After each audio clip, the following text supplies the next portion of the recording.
Salam alaikum, j'espère que vous allez bien. Nous voici pour une nouvelle vidéo. Alors aujourd'hui, on va parler de l'expression, de la phrase du morceau de verset qui dit Yahdi man yasha. Allah dit Yahdi, il guide qui, man, il veut.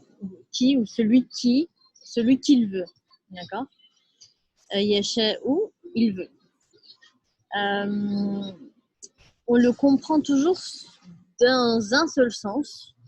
On le comprend toujours dans le sens où, donc Allah guide, donc ça, il n'y a pas de man yasha, qui il veut. Ok. C'est-à-dire qui Allah veut guider. Okay. Mais en fait, grammaticalement en arabe, là, on peut le comprendre aussi d'une autre façon. La langue arabe permet cette double compréhension. Alors, on rappelle, on en a déjà parlé, quand on peut, quand deux sens sont possibles et qu'il n'y a pas un sens, si ça veut dire que ça vient élargir le sens, d'accord? C'est-à-dire en une seule formulation, on a deux sens ou plus parfois possibles et donc tout est inclus dedans. C'est la beauté de la langue arabe. Donc là aussi, on a plusieurs sens possibles. On a Yahdi qui est un verbe, donc il guide qui est conjugué à huwa, donc il au singulier. Man qui est un singulier masculin, donc comme il, ok.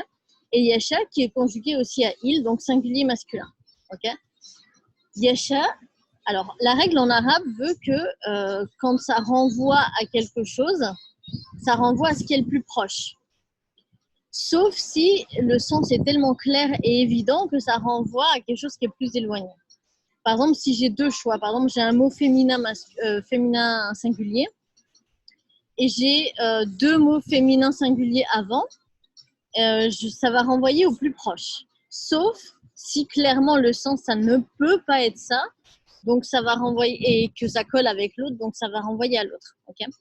Donc ici, la logique, la norme voudrait que ça renvoie au man.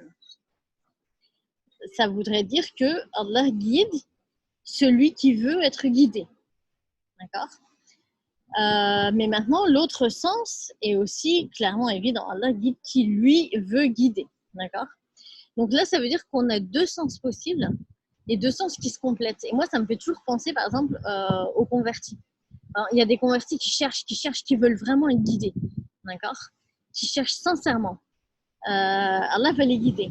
Et il y a des convertis comme moi qui n'ont jamais cherché, n'ont jamais rien demandé et qui se sont retrouvés guidés contre leur gré, entre guillemets. Je dis toujours ça, personne ne m'a forcé, mais c'est vraiment, on m'a tiré.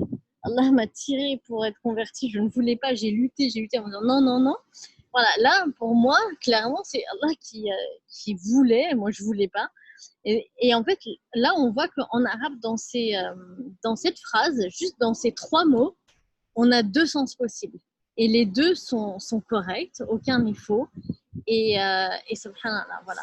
On le comprend toujours sous un seul angle, mais l'autre angle est possible aussi. La langue arabe le permet. Donc voilà, c'était le petit éclaircissement du jour avec la petite touche d'histoire personnelle. Mais bon, c'est pas un secret. Donc voilà, je vous dis à très bientôt, Inch'Allah. Salam alaikum.